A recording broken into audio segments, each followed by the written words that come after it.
Gaur hemen Atarrabian kale jira bat burutu dugu Euskal Presoen eskubideen alde, baina batez ere Mikel Almandozen askatasuna aldarrikatzeko.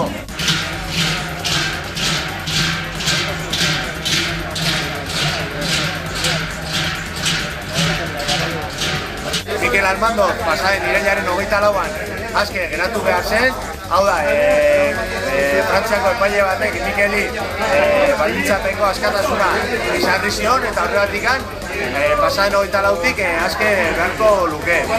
Eta gaur, 20 egun eman ditu baituta, inongo argudiorik gabe, eta horregatik egin dugu gaurko kale jira.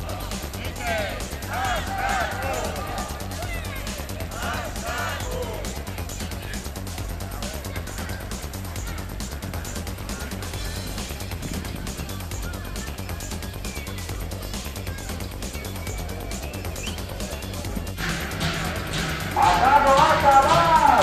¡Va a llorar! ¡Acá va a acabar! ¡Va a llorar! ¡Acá va a acabar! ¡Va a llorar! ¡Acá va a acabar! ¡Va a llorar! Bide batez gaurko mobilizazioa baita erabili dugu datorren azaroaren 10ean Baionan egongo den manifestaziora deialdia luzatzeko.